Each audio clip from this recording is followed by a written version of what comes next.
श्री शिवाय नमस्तुभ्यम हर हर महादेव। दोस्तों, आप सभी लोग जानते हैं कि 6 मई 2026 यानी बुधवार को पड़ रही है ज्येष्ठ महीने की पंचमी तिथि। और दोस्तों, ये वो तिथि है जो ज्येष्ठ महीने में पड़ने वाली सबसे बड़ी तिथि है, क्योंकि यह बुधवार के दिन पड़ रही है और इसका बहुत ही बड़ा और विशेष महत्व होता है।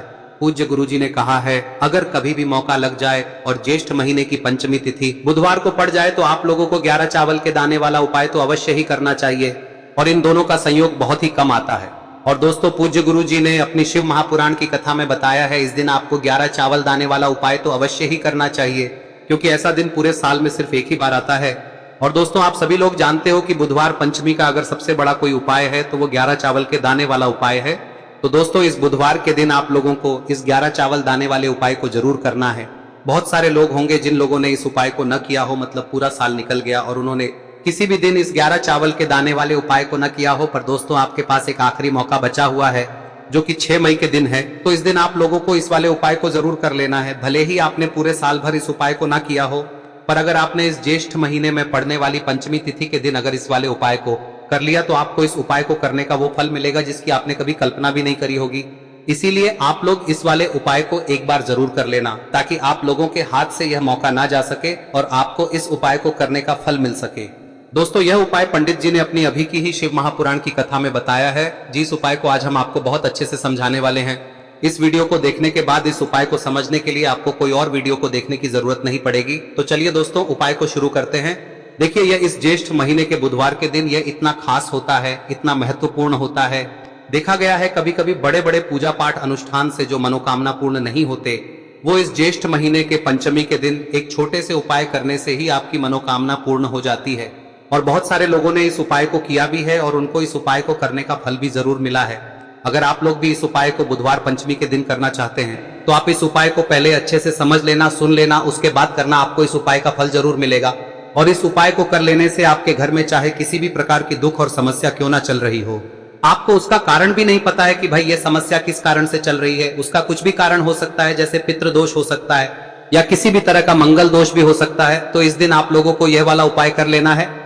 यह एक ऐसा उपाय है जिस उपाय को अगर किसी विशेष दिन पर किया जाए तो भाई उस विशेष दिन का जो है वह तो हमें मिलता ही मिलता है। पर हमने उस दिन पर इस उपाय को किया है तो हमें उससे भी बड़ा फल मिलता है, और फल बहुत जल्दी मिलता है, क्योंकि आप इस उपाय को बहुत ही बड़े और विशेष दिन पर कर रहे हो। तो चलिए अब उपाय के बारे में बात करते हैं, लेकिन उससे पहले आप लोगों को यह जानना आवश्यक है कि आखिर यह उपाय किस समय करना है, किसको करना है और कैसे करना है। तो चलिए हम आगे आपको वीडियो में एक एक करके बता देते हैं। लेकिन उससे पहले अगर आप लोग हमारे चैनल पर नए हैं तो हमारे चैनल को सब्सक्राइब कर लेना और इस वीडियो को लाइक करके कमेंट बॉक्स में श्री शिवाय नमस्तुभ्यम ओम नमः शिवाय जरूर टाइप कर देना। और अपने फायदे के लिए, गरीबी दूर करने के लिए इस वीडियो को पूरा देखकर जाना, तभी आपको लाभ की प्राप्ति होगी। यदि आज आपने वीडियो को बीच बीच में से देखा, काट काट कर देखा, तो आपको जीवन में कभी सफलता हासिल भी नहीं होगी। तो दोस्तों, इस 11 चावल के दाने वाले उपाय को हमें इस बुधवार के दिन कैसे करना है, किसको करना है, किस समय करना है और कहां पर करना है, ये सारे सवालों के जवाब आपको इस वीडियो में मिल जाएंगे। और जो ये वीडियो देखेगा भाई, उसको 11 चावल के दाने वाला उपाय जरूर करना चाहिए, क्योंकि इस दिन एक चावल के दाने का भी बहुत ही बड़ा और विशेष महत्व होता है। और जब बात आ जाए 11 चावल के दाने की, तो ये सोने पे सुहागा वाली बात हो जाती है और ये एक बहुत ही बड़ा उपाय हो जाता है इस बुधवार पंचमी तिथि का। तो अब दोस्तों, इस 11 चावल के दाने वाले उपाय को आखिर करना किसको है, सबसे पहले हम लोग वो बात जान लेते हैं। तो देखो, घर की जो बड़ी माताएं बहनें होती हैं, उन माताओं बहनों में से कोई भी एक बड़ी माता बहन इस वाले उपाय को कर सकती है। और दोस्तों, अगर आप चाहें तो अपने घर में से सभी सदस्यों को भी इसको करवा सकते हैं। अगर किसी व्यक्ति की खुद की कोई मनोकामना है, खुद की कोई दुख और परेशानी है जो कि वो अपने लिए ही करना चाहता है, इस वाले उपाय को तो वह खुद अपने लिए भी कर सकता है। बाकी अगर कोई घर में से ऐसा है जो कि अपने पूरे घर परिवार की सुख और शांति के लिए ये वाला उपाय करना चाहता है, तो भाई वो भी कर सकता है, उसमें भी कोई दिक्कत वाली बात नहीं है। कहने का मतलब यह है कि इस उपाय को हर के सदस्य भी कर सकता है और पूरे घर परिवार के सदस्य के लिए घर की बड़ी माताओं बहनों में से कोई एक माता बहन भी कर सकती है। माताएं बहनें अगर घर में उपस्थित ना हो या वो ये वाला उपाय ना कर पा रही हो, तो फिर घर का कोई बड़ा सदस्य भी इस 11 चावल के दाने वाले उपाय को कर सकता है, चाहे फिर वो पुरुष ही क्यों ना हो, उसमें कोई भी दिक्कत वाली बात नहीं है। अब दोस्तों, इस 11 चावल के दाने वाले उपाय को हमें करना कहां पर है, हमें इसे शिवजी के मंदिर में जाकर करना है। बहुत सारे लोग प्रश्न करते हैं उपाय को करते समय, क्या हम इस उपाय को घर पर कर सकते हैं? तो इस वाले उपाय को आप घर पर नहीं कर सकते हो। इस वाले उपाय को करने के लिए आपको शिव जी के मंदिर ही जाना पड़ेगा। उसके बाद में दोस्तों जो अगला प्रश्न निकल कर आता है वो ये आता है इस उपाय को लेकर कि आखिर इस उपाय को हमें किस समय करना है, सुबह के समय करना है कि शाम के समय करना है? तो देखो, इस वाले उपाय को आप लोग सुबह के समय भी कर सकते हो और शाम के समय प्रदोष काल में भी कर सकते हो। अब अगर आप पूछो कि भाई सबसे उत्तम समय कौन सा रहेगा इस 11 चावल के दाने वाले उपाय को करने का, तो हम आपसे बस यही कहेंगे कि इस उपाय को आप सुबह के समय करेंगे तो ज्यादा बेहतर होगा। बाकी अगर प्रदोष काल शाम के समय भी करेंगे तो भी अच्छा होगा, उसमें कोई भी दिक्कत वाली बात नहीं है। तो अब दोस्तों जो अगली सबसे बड़ी और महत्वपूर्ण बात आती है वो ये आती है कि सुबह अगर हम उपाय को करेंगे तो हमें कितने बजे से लेकर बजे तक के बीच में करना है, और शाम के समय प्रदोष काल में करेंगे तो हमें कितने बजे से लेकर कितने बजे के बीच में करना है। तो देखो, सुबह जितनी जल्दी हो सके आप उपाय को करने की कोशिश करना। बाकी अगर किसी कारणवश लेट भी हो जाओ, थोड़ी देर भी हो जाए, तो 10 या 11 बजे तक भी आप उपाय कर लेना, पर 12 बजे से ज्यादा देरी ना हो, ठीक है? इस बात का ध्यान रखना। उसके बाद में दोस्तों अगर शाम के समय प्रदोष काल की बात करें, दोष काल का जो समय है होता है वो शाम के 6 बजे से शुरू हो जाता है। मतलब शाम के 6 बजे से लेकर 7 बजे के बीच का जो समय होता है, यह समय प्रदोष काल का समय होता है।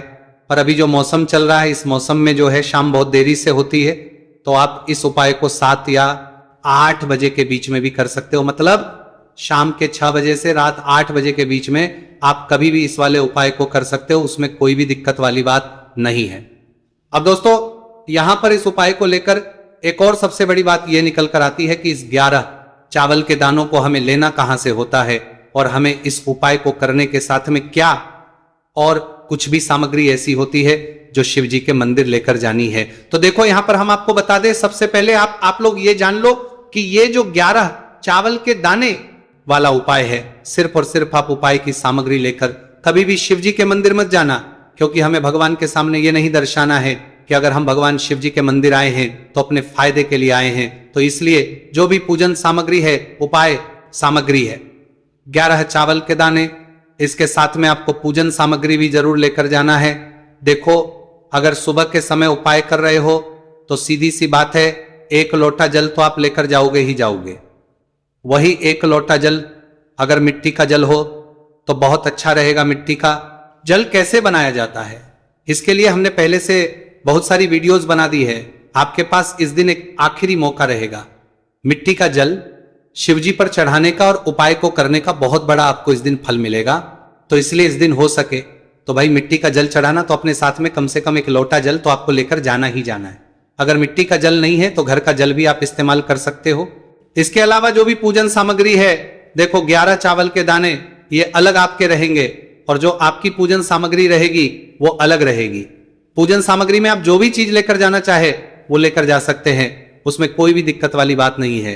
वही अगर हम बात करें शाम के समय की, तो शाम के समय शिवजी पर जल नहीं चढ़ता है, इसीलिए शाम के समय आप लोग एक दीपक तैयार कर ले जो कि गोलबत्ती का, आटे का, शुद्ध देसी गाय का घी का होगा है। इस बात का आप लोगों को ध्यान रखना है और इस दीपक को आपको घर से जलाकर नहीं लेकर जाना है, भगवान शिव जी के मंदिर में जाकर ही जलाना है। इस बात का भी आप लोगों को ध्यान रखना है। अब दोस्तों यहां पर हमें इस बात को समझना है कि ये 11 चावल के दाने हमें लेना कहां से है, क्या हमें दुकान से लेकर आना है या हमें अपने घर से लेना है या कहां से लेकर आना है और कौन से चावल लेना है, क्योंकि चावल भी बहुत प्रकार के होते हैं। तो देखो इन सभी सवालों के जवाब आप लोग एक बात में सुन लो कि भाई ये जो है इस उपाय में आपको ये नहीं देखना है कि भाई कौन से चावल है कौन से चावल नहीं है, बस जो भी चावल ले रहे हो वो चावल का दाना सबूत होना चाहिए, मतलब साबुत होना चाहिए, टूटा हुआ नहीं होना चाहिए, कटा पीटा नहीं होना चाहिए। ये बात आपको ध्यान रखना है। बाकी आपका चावल बासमती हो या सादा चावल हो या कोई सा भी चावल हो, उसमें कोई भी दिक्कत वाली बात नहीं है। तो सीधी सी बात है कि आपके घर के रसोई घर में जहां पर आप भोजन बनाते हो वहां पर जो भी चावल आपके उपस्थित हो उन चावलों में से अपनी एक कटोरी लेना या एक मुट्ठी चावल अलग से निकाल कर रख लेना, क्योंकि हम 11 चावल ही यहां पर इस उपाय में लेने वाले हैं। तो हमें यह चावल के दाने गिनकर निकालने पर डटेंगे, इस बात का आप लोगों को ध्यान रखना है। तो अपने उस चावल की कटोरी में से या चावल में से 11 ऐसे चावल के दाने आप लोग निकाल लो जो कि टूटे हुए ना हो, कट्टे पीटे ना हो, जिनमें कोई दाग ना लगा हुआ हो, है ना। अच्छे साबुत चावल के दाने 11 दाने आप लोग निकाल कर रख लो और इन किसी भी एक कागज की पुड़िया में या किसी एक छोटी सी कटोरी में आप लोग रख लो, ताकि यह सुरक्षित रहे, आपके एक भी चावल का दाना इधर उधर ना हो और आपका उपाय भी पूरा अच्छे से हो जाए। तो भाई जैसे ही आपका उपाय की जो सामग्री है 11 चावल के दाने ये तैयार हो जाते हैं, उसके बाद में आपको जो भी अपनी पूजन सामग्री है सुबह के समय कर रहे हो तो एक लोटा जल या पूजन सामग्री जो लेकर जाना चाहो उसकी भी तैयारी कर लेना, और किस समय जा रहे हो तो भाई अपना जो दीपक है उसे तैयार कर लेना, ठीक है। और उपाय को करते समय शुद्धता का विशेष रूप से ध्यान रखना, ठीक है। सुबह सुबह स्नान करने के बाद ही उपाय को करने की आप लोग तैयारी करना। उसके बाद अगर शाम के समय की बात करें तो शाम के समय आपको स्नान करने की जरूरत नहीं है, पर शुद्धता का ध्यान रखना है। आपको स्नान तो नहीं करेंगे, आप हाथ मुंह धोकर भी इस वाले उपाय को शाम के समय प्रदोष काल में कर सकते हैं, इसमें कोई की बात नहीं है। तो आप अपने उपाय की पूरी सामग्री तैयार करके आपके पास ही में जो आपका शिव मंदिर हो वहां पर पहुंच जाइए। सबसे पहले शिव मंदिर में जाकर आप लोगों को उपाय नहीं करना है, पहले भगवान के दर्शन करना है, भगवान से आशीर्वाद प्राप्त करना है, फिर शिव जी की शिवलिंग के पास में आना है। शिवलिंग के पास में आने के बाद आप जो पूजन सामग्री लेकर आए हुए हैं, जैसे कि सुबह गए हुए होंगे तो एक लोटा जल और जो भी पूजन लेकर आए हैं आप उनसे भगवान शिव जी की पूजन कीजिए। सबसे पहले तो एक लोटा जल ही चढ़ेगा, उसके बाद में आपकी पूजन सामग्री चढ़ेगी। उसके बाद में अगर दोस्तों शाम के समय अगर आप इस उपाय को कर रहे हो तो अपने साथ में कम से कम एक जो दीपक है गोलबाती का जो आप अपने साथ में लेकर गए हो, उस दीपक को मंदिर में जाकर अपनी माचिस से जलाना है और उस दीपक को शिवलिंग के पास में रखना है, ठीक है। इस दीपकों के बाद ही आप लोगों को अपना ये वाला उपाय शुरू करना है, और दीपक को ज्यादा पास में मत रखना, वैसे भी गर्मी पड़ रही है, भगवान शिव जी को आंच नहीं लगनी चाहिए, है ना। तो भाई जैसे ही आपकी पूजा अर्चना हो जाती है आप भगवान शिव जी को प्रसन्न कर लेते हैं। उसके बाद में शिवलिंग के पास ही में आप कहीं पर बैठ जाइए, सामने या आसपास जिस जगह पर आपको बैठना हो वहां पर बैठ जाइए और अपने वो 11 चावल के दाने अपने सामने निकाल कर रख लीजिए, क्योंकि अब यहां पर करने की आपको तैयारी करना है। और इस तरीके से जब आप उपाय करेंगे पूजन सामग्री करने के बाद, पूजन अर्चना करने के बाद, तो आपको उपाय का फल बहुत जल्दी और बहुत बढ़ा होकर मिलेगा। तो अपने 11 चावल के दाने अपने सामने निकाल कर रख लेना, और ये जो उपाय है ये आपकी सीधे हाथ की हथेली से होगा, इसलिए इस बात का भी विशेष रूप से ध्यान रखना है। तो सीधे हाथ की हथेली का प्रयोग करके ही आप लोग अपना इस वाले उपाय को करना।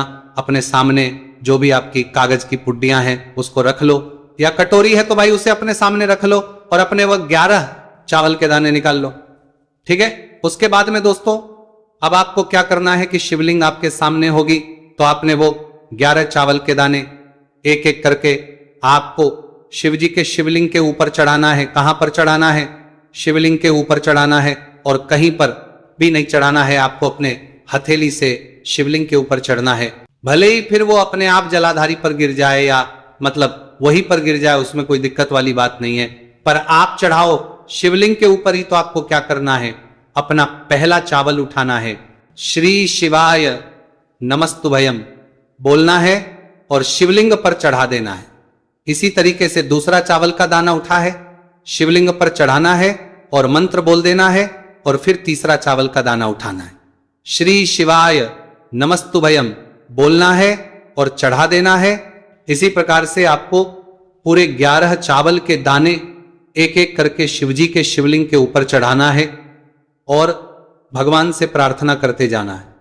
मतलब प्रार्थना तो आपको आखिरी में करना है, पर हर एक के दाने को चढ़ाते समय श्री शिवाय नमस्तु भयम जरूर बोलना है। उसके बाद ही में ये चावल का दाना शिवलिंग के ऊपर आपको चढ़ाना है। जैसे ही आपके 11 चावल के दाने शिवलिंग के ऊपर जाते हैं तो भाई उसके बाद में आपको क्या करना है, भगवान से अपनी मनोकामना बोलना है। मनोकामना भी कब बोलना है? जब आपका 11 चावल का दाना आपके सीधे हाथ की हथेली में हो और आप उसे चढ़ाने के लिए जा रहे हो, श्री शिवाय नमस्तु भयम बोलकर उस आखिरी चावल के उस शिवलिंग के ऊपर चढ़ा देना और भगवान से फिर अपनी वह मनोकामना बोल देना। जिस मनोकामना के लिए आप लोग अपना ये वाला उपाय कर रहे हो, जिस भी दुख और परेशानी के लिए आप लोग अपना ये वाला उपाय कर रहे हो, उसके बाद में जैसे ही आप अपनी मनोकामना बोल देते हो आपका ये वाला उपाय पूरा हो जाता है। पर दोस्तों उपाय को करने के बाद आप लोगों को 2 मिनट भगवान शिव जी के मंत्र का जाप जरूर करना है। और मंत्र का जाप करने के बाद भगवान एक और बार प्रार्थना करना है अपनी मनोकामना के लिए या अपनी जो भी दुख और परेशानी है उसके लिए। इसके बाद में आप लोग भगवान को देखकर भगवान से प्रार्थना करके उनसे आशीर्वाद लेकर वहां से उठ सकते हैं और अपने घर पर जा सकते हैं। बस दोस्तों, यहां पर यह वाला उपाय पूरा हो जाता है। इस तरीके से जो भी व्यक्ति छोटी छोटी चीजों का ध्यान रखते हुए इस 11 चावल के दाने वाले उपाय को करेगा, निश्चित सी बात उसे उसकी मनोकामना जल्द ही पूर्ण होगी और जो भी दुख और परेशानी है वो भी बहुत ही जल्दी दूर होंगे। और दोस्तों, अगर आपको हमारी ये वीडियो पसंद आई हो तो हमारे इस वीडियो को लाइक और चैनल को सब्सक्राइब जरूर करें। हर हर महादेव, ओम नमः शिवाय। देखिए, मार्गशीर्ष मास के दिनों में विशेषकर भगवान शिव और माता पार्वती और विष्णु भगवान का पूजन किया जाता है।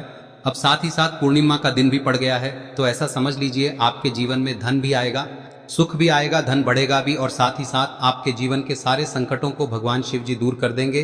तो चलिए सबसे पहले बात कर लेते हैं सबसे पहले उपाय की, जो कि गुरुवार वाले दिन आपको विशेषकर करना है। और इस उपाय को करने से आपकी कोई भी ऐसी इच्छा, कोई भी विश जो अभी तक अधूरी है, पूरी नहीं हो रही है, तो आपकी बड़ी से बड़ी विश और मनोकामना भी पूरी हो जाती है जब आप गुरुवार पूर्णिमा वाले दिन इस पहले उपाय को कर लेते हैं। तो देखिए, आप सभी जानते हैं कि श्री हरि विष्णु जो है उन्हें तुलसी दल सबसे प्रिय है। बिना तुलसी माता के श्री हरि विष्णु अधूरे हैं और बिना तुलसी पत्तों के श्री हरि विष्णु का भोग अधूरा है। अब श्री हरि विष्णु को प्रसन्न करके आप अपनी किसी भी मनोकामना को पूरा कर सकते हैं, क्योंकि श्री हरि विष्णु प्रसन्न हो गए तो आपकी कोई भी विश और इच्छा मनोकामना अधूरी नहीं रहेंगी। तो आपको तुलसी के 5 पत्ते लेने हैं। अब ये 5 तुलसी के पत्ते जो आपने लिए हैं, ये 5 तुलसी के पत्ते आपको श्री हरि विष्णु को अर्पित करने हैं। अपने घर के मंदिर में ही ठीक है, ऐसा आपको करना है। आपके घर में श्री हरि विष्णु की कोई मूर्ति है, प्रतिमा है, वहां पर यह 5 तुलसी के पत्ते आप रखें और साथ ही साथ एक देसी घी का दीपक गोल बाती का आपको लगाना है। और ओम नमो भगवते वासुदेवाय नमः, इस मंत्र का आपको 11 बार जप करना है। देखो मंत्र कौन सा है, ओम नमो भगवते वासुदेवाय नमः, और फिर श्री हरि विष्णु से अपनी विश, अपनी इच्छा, अपनी मनोकामना कह देना। और फिर देखना आपकी विश और इच्छा, जो भी आपकी मनोकामना है, जो भी अपने जीवन में आपको चाहिए। अगर निर्धनता बहुत है, आप अपने घर से गरीबी को दूर करना चाहते हैं, या फिर धन आपका बढ़ता नहीं है, आप चाहते हैं कि आपका धन बढ़े, या फिर आपके घर में फिजूल खर्ची बहुत होती है, पैसा आपके पास नहीं रुकता है, आप चाहते हैं कि पैसा आपके पास रुके, या फिर घर में कोई व्यक्ति ऐसा है जो बहुत बीमार रहता है, या फिर किसी का विवाह नहीं हो पा रहा है, तो जो भी आपकी इच्छा है, जो भी आपके विश है, बस एक बार श्री हरि विष्णु से कह दें। दिन है, साथ ही 7 साल का सबसे बड़ा दिन है। यह दिन इतना उत्तम है कि जो आप श्री हरि विष्णु से मांग लेंगे, जो उनसे कह देंगे, वह आपकी विश, आपकी मनोकामना को बहुत जल्दी पूरा कर देंगे। तो यह पहला उपाय है। चलिए बात करते हैं दूसरे उपाय की। देखो, यदि आपके जीवन में आर्थिक संकट बहुत अधिक हो रहे हैं, धन की समस्या लगातार जीवन में बनी हुई है, एक एक रुपयों को प्राप्त करने के लिए आपको बहुत अधिक मेहनत कर रहे हैं, तो आज रात्रि में सोने से पहले आपको हो यह चमत्कारी दीपक का उपाय अवश्य करना है। या फिर यदि आपका जो व्यापार है